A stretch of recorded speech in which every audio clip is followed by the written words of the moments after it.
Hi everyone, I don't have good news for California. I've reported just a few hours ago about this ongoing earthquake swarm in San Ramon, Calaveras fault. And this has been going on since October basically, with larger earthquakes in the higher magnitude 3. And now we have the news as this renewed earthquake swarm now strikes California for the fourth day. Officials are warning that there is a 72% chance of the big one hitting. And you're asking, well, Calaveras fault, San Ramon, what does that have to do with the big one? Well, the San Andreas fault is not far away, and the Calaveras fault is part of the branch system of the San Andreas fault. And we know branches can trigger the big one, and that's the bad one. We know San Andreas fault is locked and loaded and is not overdue, but we have another monster worse than San Andreas fault that is also locked and overdue. This is the thumbnail. I'll put this video in the end screen. This will be the biggest disaster I think that the US and Canada, maybe the world, has ever seen. If that happens again, that they both, I don't even want to think about it, but we have scientific evidence that they did so in the past. They can trigger each other. Guys, you have to see this video. But let's get back to California, the big one. We're talking about this big one. It's the San Andreas fault. Multiple earthquake swarms over the past 4 days, with the latest hitting again today, right now. So the US Geological Survey has reported a 3.1 magnitude quake again near San Ramon. That is always the epicenter of the recent seismic activity, and it's so highly densely populated. You see the video behind me, all these subdivisions, home after home. So this is not good. And after this tremor, we had a dozen smaller quakes ranging from magnitudes 1.1 to 1.6. And over the past 4 days, I mentioned it, San Ramon has been shaken by multiple earthquakes, including magnitudes 2.9, 2.3, 2.2 on December 13th. We had a 2.1 on December 14th, 2.4, 2.1, and on December 15th. And along with dozens of smaller tremors.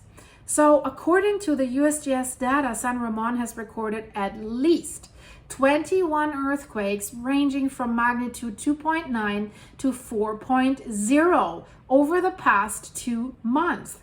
So in the last month alone, the city has been shaken by at least 90 earthquakes, most of them too small to cause damage, but they're telling us that something's going on underneath. And of course, this uptick in seismic activity has raised concerns among residents that live right on top of it, right?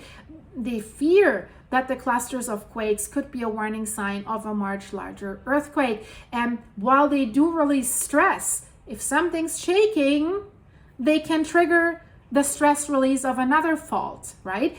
I've just reported about Alaska, the magnitude 7.0 has not triggered another fault yet, but has triggered, it was underneath the Hubbard Glacier, has triggered ice avalanches, landslides. So of course, material gets loose, and so can neighboring faults. So scientists are of course always careful. They say the small tremors do not indicate that there's a major event imminent. We talked about this yesterday, but they are concerned that the recent earthquakes can signal that there is something larger on the horizon for San Ramon and for California. Of course, they live in earthquake country, right? And scientists say we should always be prepared for a large event, right? And there is a 72% chance of a magnitude 6.7 or larger earthquake occurring basically anywhere in the Bay Area between now and 2043. You might say, well, 2043, that's way out. People always interpret this a little weird. Between now and 2043. This means it could happen now or tomorrow or in a month or in a year. Of course, it could also happen in 2043. But the closer we get to 2043, or with each day passing, right, the chances are getting larger. So that's why scientists say, so we should all be aware and we should be prepared. So San Ramon is in the East Bay. It has been the epicenter of this seismic activity, and it sits right on top of the Calaveras fault. This is, and we have to make that clear, it's an active branch of the San Andreas fault system. So let's say we did have a 6.7 magnitude earthquake on the Calaveras fault.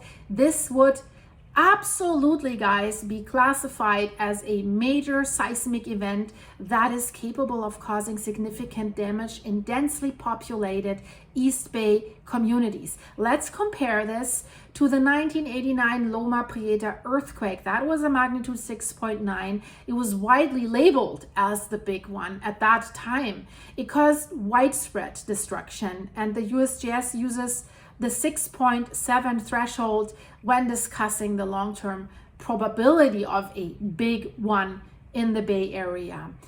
San Ramon, right on top of the Calaveras fault, where we have another network of smaller interconnected fractures that are branching off the main fault lines. So Calaveras fault alone is capable of producing a magnitude 6.7 earthquake, which could impact, guys, millions and millions of people in the San Francisco Bay Area. And scientists said that movement of fluids such as water or gas through these narrow cracks that are happening through the earthquakes and the fault can absolutely destabilize the rock, setting off clusters of minor earthquakes, and then they could strike in rapid succession, one after the other, shaking. So of course, it's also possible that these smaller earthquakes pop off as the result of fluid moving up through the Earth's crust, which is a normal process. But the problem is we have so many faults in the area that may facilitate these, how they're called, micro movements of fluid and smaller faults. So that could all come together as piece of the puzzle to cause something big and devastating. And it has happened many times before in that area in the past, but not always did it result in a big earthquake that followed. So these small quakes can sometimes whisper warnings of a looming big one, but hopefully this current swarm will not fit that script. Scientists said today that they think that this place keeps having earthquake swarms due to a lot of fluid-filled cracks in the area. So the fluid is like a lubricant. So the San Andreas fault, right? It's a nice clean edge, but away from it, there is this complex fault geometry with all these lubricant-filled cracks. And in early November, guys, we had a 3.8, and tremors basically have not stopped since then. And in 2015, there was another earthquake swarm in San Ramon, and scientists have heavily studied that one, and they discovered that the area contains several small but closely spaced faults rather than a single big one. And the quakes in 2015 moved along these faults in a complex pattern, which to the scientists suggests that the faults interact with each other, which is, I don't like it, right? They also found evidence that underground fluids did help trigger the earthquakes. They also looked into everything, other factors that could have impacted that, like tidal forces, but they did not find any clear connection for anything else that would have triggered that, like no solar flares, nothing of that stuff, right? This is really located in the ground. So overall, the findings showed that the fault system under San Ramon is way more complicated than they previously thought. And what they now think, because the quake in November was the strongest, early November with the 3.8, they think that the entire series that we're seeing here is more than just a swarm.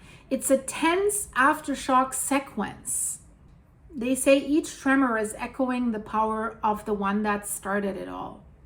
And we have to see where that leads to. Hopefully this one to nothing, guys, but I hope you like this update. Please like and hype this video, share it with your friends. And guys, if you want to support the channel, link is in the description. You can fill me up with coffee. Lots of stuff going on. Check out the Alaska video here in the end screen. Check out what's going on with 3i Atlas. And if you want to see what could wipe out California, Oregon, Washington, and the west coast of Canada, click the wiped out video. It's insane. Stay safe, guys. Click here, I see you.